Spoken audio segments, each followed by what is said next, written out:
तो length is measured in metre. तो मीटर क्या है उसकी यूनिट। तो जब आप डायमेंशन लिखोगे तो डायमेंशन कैसे लिखोगे लेंथ के लिए?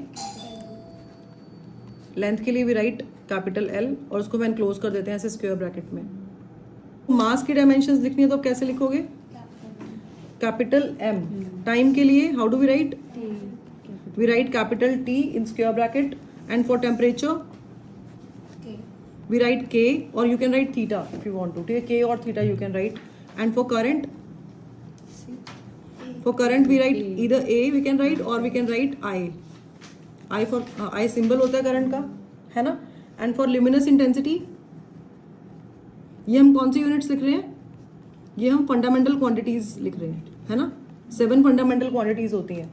तो luminous intensity की CD capital C small d and for amount of substance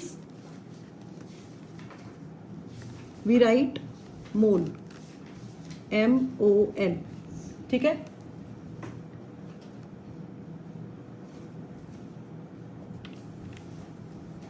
सो किसी भी फिजिकल क्वांटिटी की हम डायमेंशंस लिख सकते हैं। कैसे डायमेंशंस लिख सकते हैं? हम MLT के फॉर्म में किसी भी फिजिकल क्वांटिटी को हम लिख सकते हैं। अब इसमें इसकी पावर्स कुछ भी हो सकती हैं, तो we can write XYZ for powers. ठीक है, तो XYZ क्या है? उसकी डायमेंशंस हैं फंडामेंटल क्वांटिटीज MLT। जैसे X जो है, X क्या है? Dimensions of where XYZ are dimensions of fundamental quantities MLT respectively. ठीक है, जैसे अगर आपको स्पीड की डायमेंशंस लिखनी है, then how will we write for speed? LT-1। Speed क्या होता है? डिस्टेंस अपॉन टाइम होता है ना? तो आपको अगर स्पीड की डायमेंशंस लिखनी है तो पहले आप डिस्टेंस की डायमेंशन लिखोगे L, फिर टाइम की डायमेंशन लिखोगे T and it is LT-1। और you can write M0 L1 T-1 अगर specifically if you want to write like this you can. ठीक है, अच्छा अगर आपको टेम्परेचर ग्रेडियंट की डायमेंशन लिखनी है, देन टेम्परेचर ग्रेडियंट का मतलब क्या होता है? ग्रेडियंट जहां पे भी आएगा इसका मतलब यह है कि वो पर्टिकुलर क्वांटिटी डिस्टेंस के साथ वेरी कर रही है। अगर हम बोल रहे हैं टेम्परेचर ग्रेडियंट तो मतलब टेम्परेचर जो है वो डिस्टेंस के साथ वेरी कर रहा है। अगर हम बोल रहे हैं पोटेंशियल ग्रेडियंट तो आपका पोटेंशियल, इलेक्ट्रिक पोटेंशियल जो है वो डिस्टेंस के साथ वेरी कर रहा है। जहां पे भी ग्रेडियंट टर्म आ गई मतलब वो चीज वेरी कर रही है, किसके साथ? डिस्टेंस के साथ वेरी कर रही है। जैसे टेम्परेचर ग्रेडियंट है अगर, तो टेम्परेचर डिस्टेंस के साथ वेरी कर रहा है, तो हम क्या लिखेंगे? Temperature per unit distance. तो टेम्परेचर डिस्टेंस का कैसे वेरी करेगा? तो उसको डिस्टेंस से हमें डिवाइड करना पड़ेगा। And how do we write for temperature? We can write K1 K and for distance we write L। ठीक है, तो this is your M0 and L-1 T0 and K1 we can write like this. अगर आपको specifically MLT को उसमें represent करना है तो हाँ, you can write KL-1 as well. ठीक है, similarly we can write the dimensions of acceleration. Yes, acceleration is change in velocity divided by time. Dimension of velocity is LT-1। अगर देखो, अगर आप वेलोसिटी में से वेलोसिटी को सब्ट्रैक्ट करोगे तो ultimately you will get velocity only. तो यहाँ पर जो भी आएगा उसकी डायमेंशन वेलोसिटी की डायमेंशन होगी। नीचे टाइम है तो T लग जाएगा, तो अब इसकी डायमेंशन क्या आएंगी? LT-2 एक्सेलरेशन की डायमेंशन हो गई। अगर आपको फोर्स की डायमेंशंस फाइंड करनी है तो फोर्स के लिए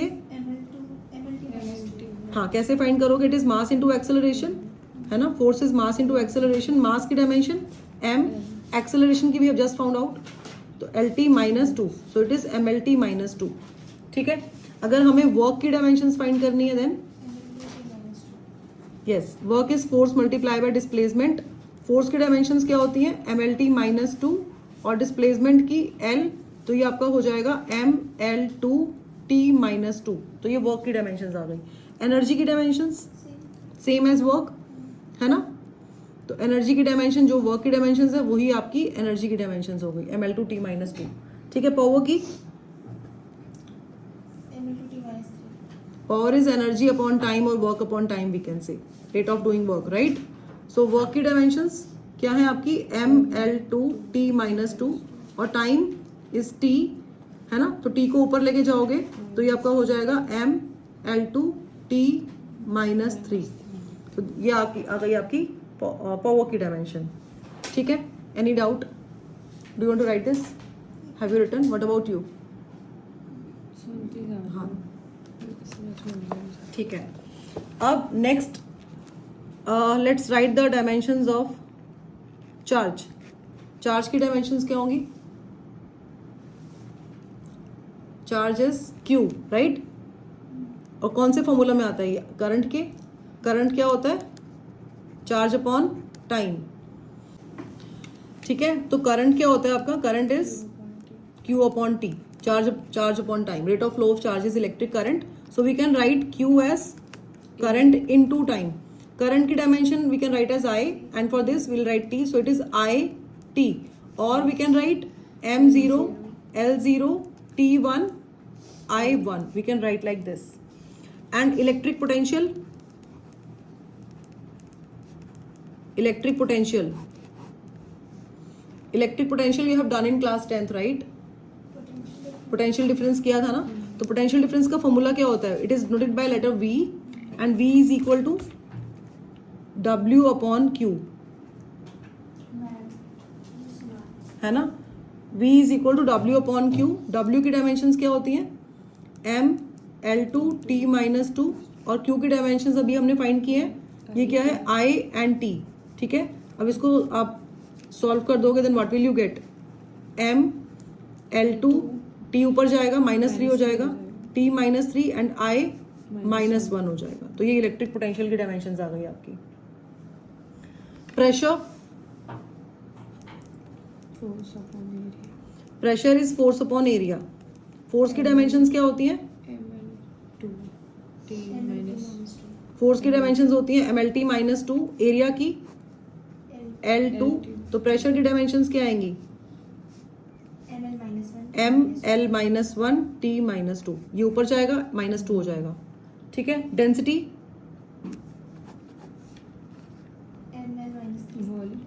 density is mass per unit volume.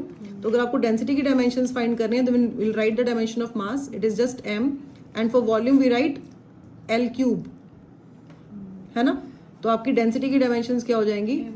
M1, L -3, T0. We can write like this. ठीक है. Relative density. Relative density. What is relative density? No. Relative density we had done in class 9 in the chapter gravitation. Here we compare the density of any substance with that of water.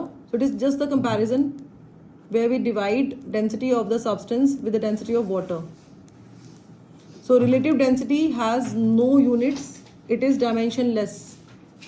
ठीक है. And if they ask you to write the dimensions of relative density, then you can write it as dimensionless. It has no dimensions, or you can simply write M0, L0, T0. It's your choice at how you want to write. ठीक है. Next is universal gravitational constant.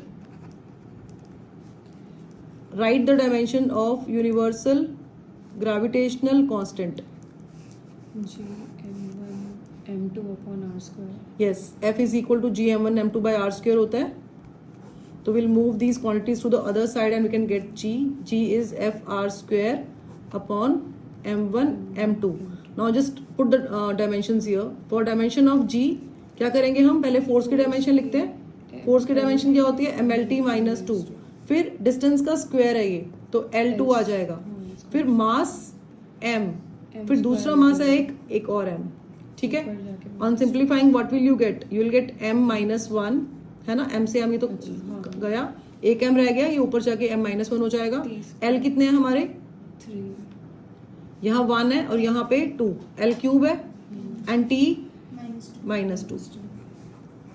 ठीक है. तो ये dimension आ गई आपकी universal gravitational constant की. इसके बाद अगर आपको बोलते हैं स्ट्रेन की डायमेंशंस फाइंड करो. अब स्ट्रेन क्या होता है?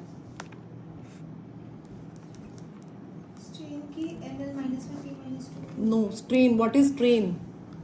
Strain is change in dimension divided by original dimension. So here basically we divide the same units. So again it is dimensionless. ठीक है. So it is change in dimension divided by original dimension. For example, if I say that I have a string and it is connected to a fixed support और यहाँ पे एक mass है. ठीक है. और ये string में extension आ गया. So initially suppose इसकी length है 1 meter और जब इसमें हमने लोड लगाया तो लोड लगाने के बाद ऑब्वियस है कि ये एक्सटेंड करेगा, टेंशन डेवलप होगा और ये डाउनवर्ड जाएगी स्ट्रिंग। सपोज इसकी लेंथ हो गई, ये एक्सटेंड हो गई और इसकी लेंथ हो गई लेट्स से 1.05 metre. So what is the change in length? It is just 0.05 and original length was 1. So strain is 0.05. Because here we are dividing length by length, so we say that it is dimensionless, and because it is a dimensionless quantity, it has no units. तो no dimensions, ठीक है? तो इसकी कोई dimensions नहीं होती है, no dimension. Clear? Any doubt? बताओ अगर कोई doubt है तो. Write the heading.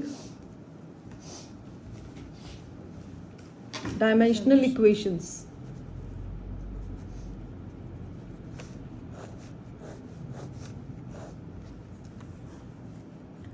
When a physical quantity is equated with dimensional formula of same physical quantity, then it is called dimensional equation. So it is the principle of homogeneity of dimensional formula. It means that same quantities can be added or subtracted. मतलब जिनकी same dimensions होगी, only those quantities can be added or subtracted. ऐसा नहीं है कि हम velocity को ही velocity में add कर सकते हैं. तो अगर कुछ ऐसा है जिसकी dimensions निकल के velocity की dimensions जैसी आ रही है, उसको भी हम add कर सकते हैं. For example, if I take the first equation of motion, v is equal to u plus at. ठीक है, हम क्या बोल रहे हैं कि होमोजेनिटी ऑफ डायमेंशन है ना. होमोजेनिटी ऑफ डायमेंशन का मतलब ये है कि सेम डायमेंशंस को ही हम ऐड कर सकते हैं या सबट्रैक्ट कर सकते हैं. ठीक है, इसका मतलब ये नहीं है कि सेम फिजिकल क्वांटिटीज को हम ऐड या सबट्रैक्ट कर सकते हैं. We can add physical quantities जो ओवरऑल जो सेम डायमेंशंस दे रही हैं. जैसे यहाँ पे वेलोसिटी समझ आ रहा है, ये इनिशियल वेलोसिटी भी समझ आ रहा है, बट यहाँ पे एक्सेलरेशन इनटू टाइम है. तो ये एक्सेलरेशन और time, acceleration is a different physical quantity, time is a different physical quantity, but overall जब हम ए और टी को मल्टीप्लाई करते हैं तो उसकी जो डायमेंशंस आती हैं, इसकी डायमेंशंस और वेलोसिटी की डायमेंशंस सेम आती हैं. तो सेम डायमेंशंस को हम ऐड और सबट्रैक्ट कर सकते हैं. उसको हम चेक कर सकते हैं कैसे? If you right the dimensions of velocity, कैसे लिखेंगे हम? LT-1 लिखेंगे. ठीक है, अगर आप इनिशियल वेलोसिटी की डायमेंशंस लिखोगे यू विल राइट LT-1. अगर आप AT की डायमेंशंस लिखोगे, again A is LT-2 and T is T. Dimension जो टाइम की है वो T होगी. तो ओवरऑल जब इसको आप सिंप्लीफाई करोगे you will get LT-1 only. ठीक है, तो सेम डायमेंशंस को हम ऐड या सबट्रैक्ट कर सकते हैं. ठीक है, क्लियर हो गया? Homogeneity of dimensions, please write this. इस पे बेस्ड अगर हम क्वेश्चन लेते हैं, suppose we have an equation x is equal to AT plus BT square. ठीक है, अब यहां पर जो x है आपका, x is the distance travelled and t is the time. अब आपको बोल रहे हैं कि find the dimension of A and B. कैसे फाइंड करोगे? A और B की डायमेंशन कैसे फाइंड करोगे? X is AT plus BT square, X is distance traveled and T is time taken. Find the dimension of A and B. तो principle of homogeneity says that we can add or subtract same dimensions, right? तो अगर आपके पास X is equal to AT plus BT square है, X की dimension किसकी है? Because ये distance है तो we can write L. और AT का collectively we will write L, है ना? Collectively we can write L because same dimensions को हम ऐड या सबट्रैक्ट कर सकते हैं. तो BT स्क्वायर का भी collectively we can write L. तो AT की जो डायमेंशन है वैसे अगर हम निकालें तो AT की डायमेंशन क्या होगी? A की डायमेंशन इंटू T की डायमेंशन, कैपिटल T. और ये किसके इक्वल बोल रहे हैं हम? ये हम कह रहे हैं कि ये L के इक्वल होगी, क्योंकि लेंथ में लेंथ को ऐड करके लेंथ मिलता है ना. लेंथ में लेंथ को ऐड करके लेंथ मिलता है. तो T की डायमेंशन टाइम की है, A की डायमेंशन हमें पता नहीं है, we have to find out. और collectively it is giving the dimension of length, because length we are adding length to length, we are getting length. ठीक है, तो यहां से आपकी A की डायमेंशन क्या आ जाएगी? LT-1. Similarly we can find for B LT-2. In the same way we can find for B. कैसे फाइंड करोगे B के लिए? Dimension of B into T square is equal to L, है ना. अब इसको वहां लेके जाओगे तो आपकी B की डायमेंशन आ जाएगी LT-2. इजी? मुश्किल था? गुड. सेकेंड क्वेश्चन, ये एग्जाम में बहुत आता है, वैन डर वाल इक्वेशन है ये. So consider the equation p plus a by V square v minus b is equal to constant. ठीक है, हियर p इज प्रेशर, पता है हमें प्रेशर फोर्स अपॉन एरिया होता है, and we can find the dimensions, we have just found out. v क्या होता है, v है यहाँ पे वॉल्यूम. आपको फाइंड करनी है dimension of a and b. Find the dimension of a and dimension of b. क्या होगा?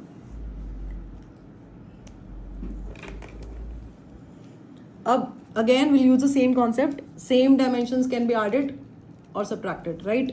तो if you are taking p plus a by v square, what does it mean? इसका मतलब ये है कि अगर ये प्रेशर है तो ये कलेक्टिवली प्रेशर की यूनिट होनी चाहिए, मतलब प्रेशर की डायमेंशन होनी चाहिए. इसकी डायमेंशन किसकी है? प्रेशर की डायमेंशन है. तो प्रेशर में प्रेशर को ही ऐड करेंगे हम.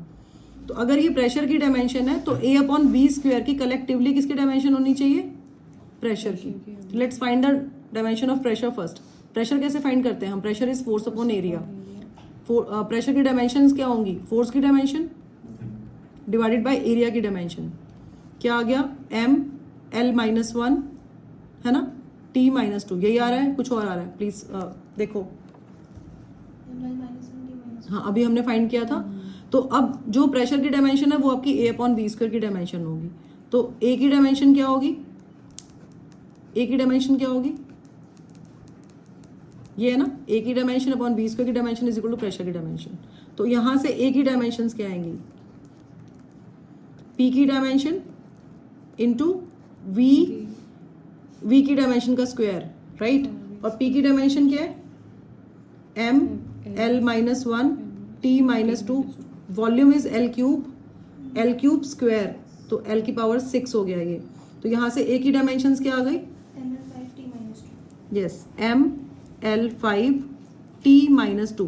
Similarly we can find the dimension of b.